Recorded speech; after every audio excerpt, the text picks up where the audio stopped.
इब्राहिम ने एलियाजर से कहा कि तू इसहाक के लिए लड़की ले जा, लड़की ले आ, तब उसे साफ साफ उसे कह दिया कि वो लड़की कनानी नहीं होनी चाहिए, क्योंकि उन दिनों में इब्राहिम कनान में रहते थे और सब कनानी उनके आसपास रहते थे।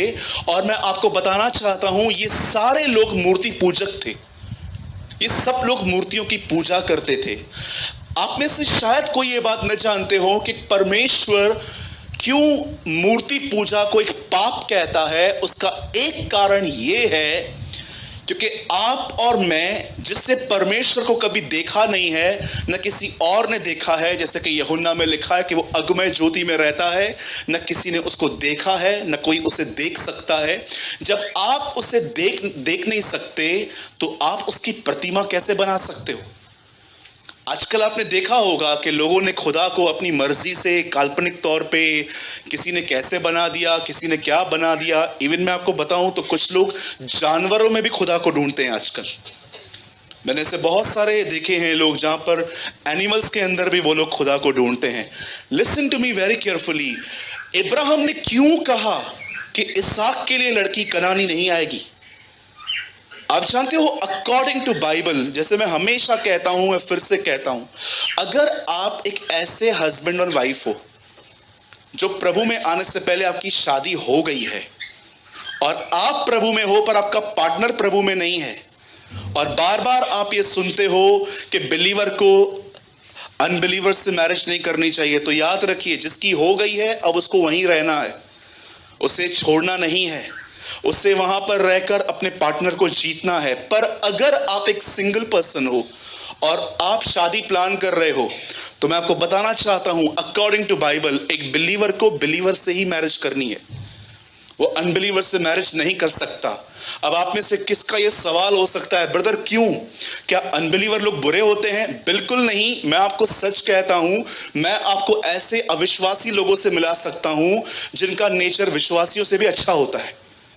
हम इस बात का डिनाई नहीं कर सकते। कुरनेलियुस विश्वासियों से अच्छी लाइफ जी रहा था, जबकि वो इतना खुदा को जानता नहीं था। उसे फर्स्ट टाइम पतरस से सुना था कि यीशु कौन है। क्यों ब्रदर, अगर वो हमारी तरह हैं तो हम उनसे शादियां क्यों नहीं कर सकते? वो आपकी तरह हैं, पर क्या आपके गोल्स और उनके गोल्स सेम हैं? वो आपको कहेंगे कल पिक्चर पे चलना है, आप बोलोगे मेरे अंदर से ये सब चीजें नहीं है। उनके लिए लाइफस्टाइल है, शादियों में वोडका पीना, शराब पीना, डांस करना डीजे पे, उनके लिए ये सब गुनाह नहीं है, उनके लिए ये सब एंजॉयमेंट है। आप किधर किधर लड़ते रहोगे। और आपको लगता है अगर आप एक बहन हो और आप एक अनबिलीवर से मैरिज कर रहे हो और आप बार बार कह रहे हो मैं नहीं आऊंगी, मैं नहीं आऊंगी, मैं नहीं आऊंगी, वो आपको कितना सहेगा? इसीलिए बाइबल बताती है जब दो लोग सहमत न हो तो वो कब तक चल पाएंगे? कब तक? क्योंकि मैंने इन दिनों में देखा है जब विश्वासियों की शादियां जब लेट होती हैं तो उनके पेरेंट्स उनकी शादियां अनबिलीवर से भी कर देते हैं। और उसके बाद क्या होता है? लड़की को चर्च जाने नहीं मिलता, लड़की को प्रेयर करने नहीं मिलता, लड़की को वचन जो है वो छुप छुप के पढ़ना पड़ता है, वो वीडियोस वॉच नहीं करते हैं। और घर के बड़े आएंगे तो आपको सारे ट्रेडिशंस फॉलो करने पड़ेंगे, एक एक चीज करवाएंगे वो आपसे। आप मुझे बताइए, जो आपके अंदर से निकल गया है क्या वो होगा आपसे? ये रीजन है जब खुदा कहता है। आप जानते हो जब नेमिया राजा का दरबार छोड़ के इज़राइल आया तो बाइबल ऐसा बताती है, उससे साफ साफ लोगों से ये कहा कि तुमने क्या किया है, ये तुम्हें पता नहीं है सुलेमान के साथ क्या हुआ था? जानते हो सुलेमान के साथ क्या हुआ था? एक्चुअली सुलेमान को मिस्र से घोड़े चाहिए थे। और आप बाइबल में आराम से पढ़ो, प्रभु ने साफ कहा था कि इज़राइल के लोग कभी भी मिस्र से कोई लेन देन न रखें।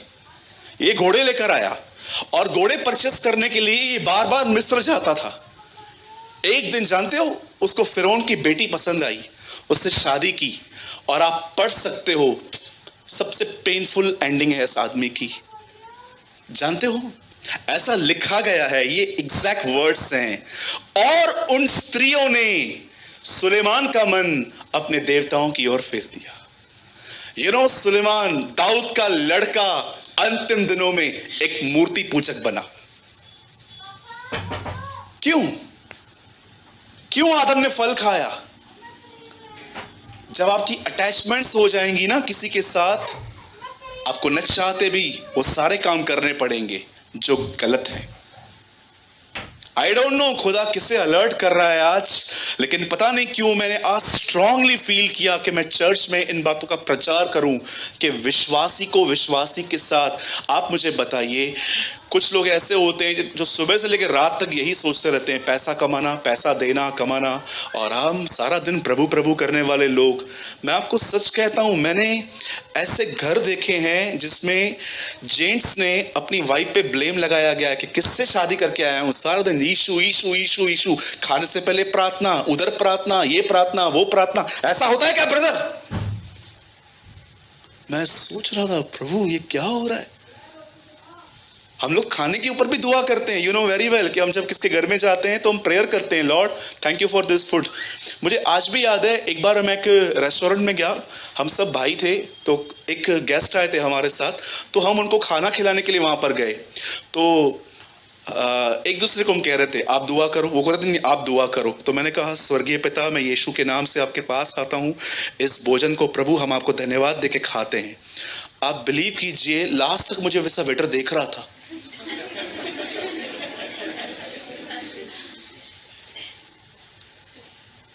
खाना पूरा भी हो गया, लास्ट से मुझे बोलता है आप क्या मंत्र पढ़ रहे थे? मैंने बोला no no this is not mantra brother. तो बोला ये क्या बोल रहे थे आप, कुछ पढ़ रहे थे आप? मैंने बोला मैं प्रेयर। बोलता है हम तो नहीं करते, आप लोग क्या कर रहे थे? मेरा होटल चलेगा ना आज के बाद भी। वो ऐसी सी बातें कर रहा था, वो लोग नहीं समझते। मैंने उसके बाद बोला अरे चलेगा नहीं, दौड़ेगा, आज के बाद ये दौड़ेगा।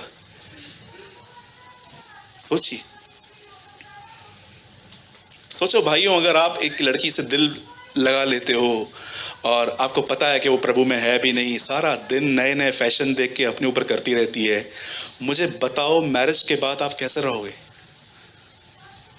ये सुबह सुबह आएगी गुलदस्ता बना के इधर, आप कैसे रहोगे मुझे बताइए? आईलाइनर बोलते हैं ना? आईलाइनर, ये चूना मस्करी, पता नहीं क्या क्या लगाएंगी मुझे बताइए। और आप ऐसे व्यक्ति, ऊपर से शर्ट पड़ी रहती है वो पहन के ले लेते हो।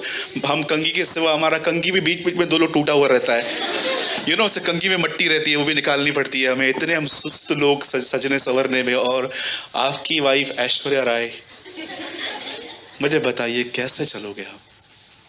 ये कारण होता है, खुदा कहता है असमान जुआ नहीं होना चाहिए, ये जुआ एक समान हो। असमान मतलब नीचे ऊपर नहीं हो, एक समान हो। ये कारण था, इब्राहिम ने सारी लड़कियों को देख लिया था और वो ये जान गया था कि ये सब आइजक के लिए अनफिट है, इन सबसे प्रॉब्लम होगा।